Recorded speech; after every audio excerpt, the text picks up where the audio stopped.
नमस्कार, मैं मासूम नजर। चलिए आज कुछ खास बातचीत पर डॉक्टर एम आलम जो अल्पसंख्यक प्रकोष्ठ के जिला प्रवक्ता हैं उनसे कुछ खास बातचीत करते हैं जो 2024 में इलेक्शन पर बातचीत होती है। सभी का हमारे चैनल पर इस वक्त हमारे सामने एक अजीम शख्सियत है। बताते चले कि डॉक्टर एम आलम साहब जो जेडीयू के बड़े कद्दावर नेता इस वक्त हमारे साथ हैं बातचीत करने के लिए, और ख़ास बातचीत में हम इनसे जानकारी लेंगे, इनसे पूछताछ करेंगे कि क्या रणनीति बना रहे हैं आपकी जो पार्टी है, वो क्या क्या तैयारियां कर रहे हैं 2024 के लिए। इंडिया गठबंधन जो है क्या मोदी सरकार की बराबरी कर पाएगी, इन तमाम विषयों को लेकर हम इनके पास मौजूद है। सबसे पहले स्वागत है सर आपका हमारे चैनल पर। आपका भी स्वागत है। सवाल है कि इंडिया गठबंधन जो है हमारे माननीय मुख्यमंत्री श्री नीतीश कुमार के अगुवाई में इंडिया गठबंधन का एक सोच बना करके इंडिया गठबंधन जो है बनाया गया है। इस गठबंधन में नीतीश कुमार जी जो है अगुवाई कर रहे हैं और मोदी सरकार का ये किस तरह से मुकाबला हो, ये मुद्दा नहीं है। मुद्दा तो ये है कि मोदी सरकार इस देश में किस तरह से सरकार को चला रहे हैं, इसका विरोध है। देश की एकता को, अखंडता को बनाए रखने के लिए मोदी सरकार ने कोई ऐसा काम नहीं किया है। नीतीश कुमार हमारे माननीय मुख्यमंत्री भारत के एकता को, अखंडता को बनाने के लिए और भाईचारा को बनाने के लिए कई पहल कर चुके हैं, और ये एकता को विखंडित जो किया गया है, इस भारत के एकता को बनाने के लिए माननीय मुख्यमंत्री नीतीश कुमार इसका पहल कर रहे हैं। हम लोग नीतीश कुमार के अगुवाई में हम लोग उस पार्टी के लोग हैं, उस पार्टी के कार्यकर्ता हैं। जो भी नीतीश कुमार का आदेश है, सोच है, उसके साथ हम लोग खड़े हैं, और बाकी दीगर पार्टी भी इनके साथ या इनके सोच के साथ खड़े हैं। हम लोग भारत को जोड़ने के लिए एक पहल कर रहे हैं, है ना। उस पहल के साथ नीतीश कुमार उसकी अगुवाई कर रही है, हम लोग उसके साथ चल रहे हैं। कहना ये था कि आपने एक सवाल किया कि क्या इंडिया गठबंधन जो है मोदी का मुकाबला कर सकेगा। इंडिया गठबंधन का ये सोच नहीं है कि मोदी का मुकाबला करना, मोदी जी के नीतियों का हम लोगों को मुकाबला करना है। उनकी नीति है कि देश की एकता को, अखंडता को विखंडित करना, समाज में बांट देना, हिंदू मुस्लिम में बांट देना, हम लोगों को उसका विरोध करना है। और इंडिया गठबंधन पूरे भारत में बना है और मजबूती के साथ खड़ी है। इस बार मोदी जी को समझ में आ जाएगी कि इंडिया गठबंधन किस तरह से उनको विखंडित करने पर देश के लोगों को, देश के लोगों को किस तरह से विखंडित किया जाता है, उसका जवाब देश के लोग इस बार मोदी जी को देंगे, मजबूती के साथ देंगे। सर ये बताइए कि अभी हाल फिलहाल में एक अफवाह चली थी कि सीमांचल को जो है सीमांत प्रदेश बना दिया जाएगा, तो दूसरी बात यह है कि आप खुद अपनी नज़रिया हमें बताएंगे कि आप सीमांचल की राजनीति को किस प्रकार से देखते हैं, पर क्या राय है। देखिए, जहाँ तक सीमांचल की बात है, सीमांचल एक पिछड़ा क्षेत्र है, यहाँ बेरोजगारी ज़्यादा है। यहाँ के लोगों को अगर भारत को प्रांत दर प्रांत बांटते जाएंगे तो भारत की जो है सभ्यता विखंडित हो जाएगी। तो हम तो यही कहना चाहेंगे कि भारत को और ज़्यादा प्रांतों में न बांटा जाए, जो है उसके जो बेरोजगारी है, जहाँ जिस प्रांत में ज़्यादा बेरोजगारी है उसके बेरोजगारी को दूर किया जाए, रोज़गार को बनाया जाए, लोगों को जॉब दिया जाए, महंगाई को दूर किया जाए, किसान को जो है खाद बीज उचित मूल्य पर उपलब्ध कराया जाए। ये ज़रूरी है, न कि प्रांत दर प्रांत बांटना ये ज़रूरी नहीं है। लीजिए, मणिपुर का जो घटना वो काफ़ी जो घटित हुआ है काफ़ी दयनीय है, और इसी तरह पूरे देश में अलग अलग जगह पर जो घटना घटित हुआ है, तो उस पर आप क्या कहना चाहेंगे सर, ये बताइए। देखिए, ये तो वोट की राजनीति है, ये पोलराइजेशन करने की कोशिश की जा रही है, समाज को बांटने की कोशिश की जा रही है। प्रधानमंत्री की नीति 2014 से देख लीजिए, वो सिर्फ समाज को बांटने का काम कर रहे हैं, अपनी वोट को पोलराइजेशन करने का काम कर रहे हैं। इसमें वो ये करके सक्सेस भी हो जाते हैं, लेकिन अब भारत के लोग समझ गए हैं उनकी नीति को और इसका मुंह तोड़ जवाब उनको देंगे। वक्त आ रही है 2014, उनको भी बताया जाएगा कि भारत के लोग बुर्बक नहीं हैं। जितना आप बुर्बक बना रहे हैं, अब बुर्बक बनने के वक्त टल गई है। देखिए, अब पढ़े लिखे समाज, हमारा समाज पढ़ा लिखा है, सब समझने लगा है कि क्या अच्छा है क्या बुरा है। प्रधानमंत्री मोदी जी के नीति को सब लोग समझ गए। वो सरकारी तंत्र को पूरे तरह से इस्तेमाल करते हैं, ईडी का इस्तेमाल करते हैं, सीबीआई का इस्तेमाल करते हैं। न्यायपालिका में भी कुछ न कुछ लगता है, एहसास हम लोगों को होता है कि हस्तक्षेप करते हैं वो। इससे तंत्र नहीं है। भारत के लोग आपको जो 1 करोड़ भारत के लोग जो हैं वो आपको चुने हैं, वो सबके आप प्रधानमंत्री हैं। किसी एक जाति विशेष के नहीं, किसी समाज के विशेष के नहीं हैं, पूरे भारत के प्रधानमंत्री। आपको सबके बारे में सोचना चाहिए, किसी एक जाति विशेष है। आपकी जो नीति है वो पोलराइजेशन करने की नीति, ये नीति अब और ज़्यादा दिन नहीं चले है। मशहूर है, फेमस है कि जो है सबका साथ सबका विकास।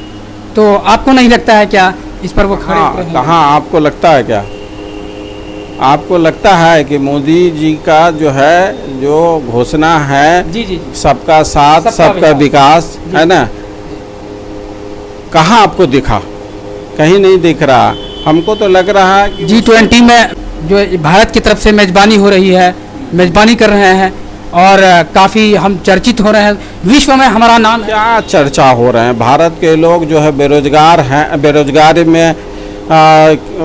बेरोजगारी भारत में बढ़ती जा रही है, महंगाई बढ़ती जा रही है। यहाँ के लोगों को महंगाई से जो है त्रस्त है यहाँ के लोग, और आप G20 कर रहे हैं। G20 करके क्या आप दिखाना चाहते? अरे यहाँ के भारत के लोग अगर सुख संपन्न रहेंगे, बेरोजगारी नहीं रहेगी, यहाँ महंगाई नहीं रहेगी। आप जब से आए हैं गैस का दाम देख लीजिए उनका कहाँ से कहाँ चला गया है ना। चावल, सारे जितने भी चीज़ हैं सभी चीज़ों का दाम आसमान छू रहा है, किसी चीज़ में कोई कमी नहीं हुई है। आप बताइए ना क्या विकास? आप तो आए थे कि हम महंगाई दूर करेंगे है ना, कांग्रेस के बारे में बहुत सारी बातें बोल करके आप आएंगे हम महंगाई दूर करेंगे। आप बताइए 2014 में आप आए तो 400 रुपया सिलेंडर था, अभी 1200 रुपया सिलेंडर है। तो महंगाई घटा। 70 साल में कांग्रेस ने 400 रुपया के लगभग सिलेंडर रखा, और आप 7 साल 8 साल 9 साल में जो है आप कितना 1200 सिलेंडर कर दिए। तेल के दाम देखिए कहाँ चले गया, सरसों तेल का। किसी भी खाद्य पदार्थ में, किसी भी इलेक्ट्रॉनिक सामान को देखिए, सारे सामान का रेट महंगाई आसमान छू गया, कहीं कुछ नहीं है। रोजगार का इन्होंने वादा किया था कि 2 करोड़ हर साल रोजगार देंगे, कहाँ रोजगार? इन्होंने कहा था कि काला धन विदेश से लाएंगे, यहाँ के लोगों को 15-15 लाख रुपया देंगे, कहाँ वो 15 लाख? न तो आपने रोजगार दिया, न काला धन वापस लाया। सिर्फ नोट को चेंज करते हैं, स्टेशन का नाम चेंज करते हैं। आपका विकास यही है, नोट को चेंज करना, स्टेशन का नाम बदलना, या फिर किसी भी ज़िले का या प्रखंड का नाम बदलना। इसके अलावा आपका कोई काम है तो आप बताइए। आप बोलेंगे उज्ज्वला योजना, उज्ज्वला योजना से क्या फ़ायदा? गरीब आदमी को सिलेंडर थमा दिए, वो महीने का 3,000 4,000 5,000 रुपया में महीने में कहीं दूसरे के यहाँ काम करता है, और उसको 1200 रुपया में सिलेंडर दीजिएगा, वो क्या कमाएगा और क्या खाएगा? सिलेंडर खाएगा या गैस खाएगा? अनाज आपका 50 रुपया चावल है, 60 रुपया चावल है, 70 रुपया चावल है। आप बताइए कि महंगाई कहाँ दूर हुआ?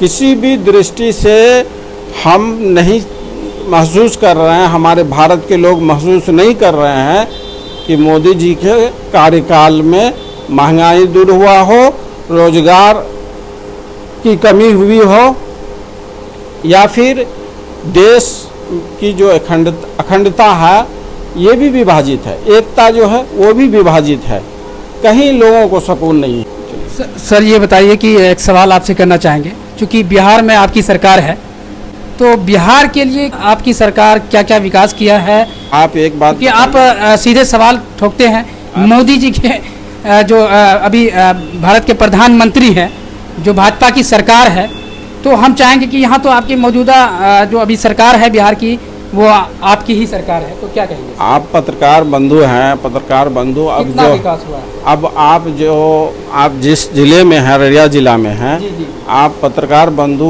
गांव समाज में भी जाते हैं, आपको सड़क नज़र आती है, जी बिल्कुल, बिजली नज़र आती है, जी शिक्षा व्यवस्था नज़र आ रहा है, स्वास्थ्य व्यवस्था चुस्त दुरुस्त नज़र आ रही है। लोगों को क्या चाहिए? ये 4 चीज़ बुनियादी चीज़ें हैं जो लोगों को चाहिए, वो आप देख लीजिए और नीतीश कुमार के कार्यकाल को देखिए। किसी भी बिहार पिछले 70 साल में जितना विकास नहीं किया, माननीय मुख्यमंत्री श्री नीतीश कुमार के नेतृत्व में कहीं उससे ज़्यादा लग रहा है कि बिहार विकास किया।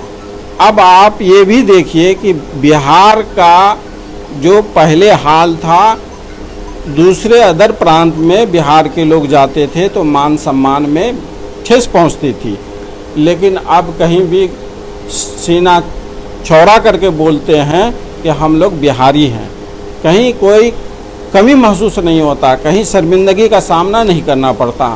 तो आप माननीय मुख्यमंत्री नीतीश कुमार के काल को देख लीजिए, यहाँ की जनता को भी देखना है कि हम कल कहाँ थे, आज कहाँ हैं।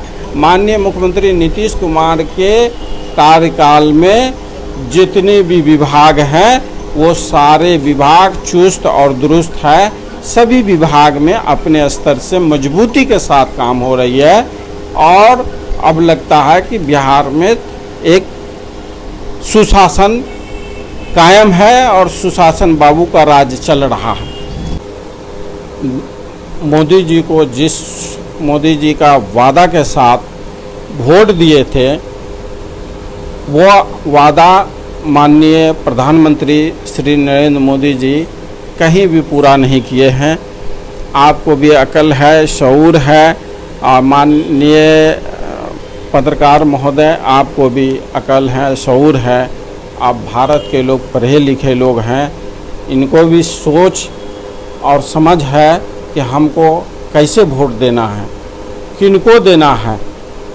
रही सवाल कि हम लोग ये भी एक मांग करेंगे कि अब नया जो लोकसभा चुनाव होगा उसमें बैलेट पेपर से ही चुनाव हो तो ज़्यादा अच्छा रहेगा और लोगों का विश्वास बना रहेगा। विश्वास ख़त्म हो गया है इलेक्ट्रॉनिक सिस्टम पे, क्योंकि बहुत सारे जगह ऐसी चीज़ों को देखने को मिला है या लोग देख करके ये समझ रहे हैं कि इलेक्ट्रॉनिक की ज़रूरत नहीं है, अभी हम लोगों को बैलेट पेपर से ही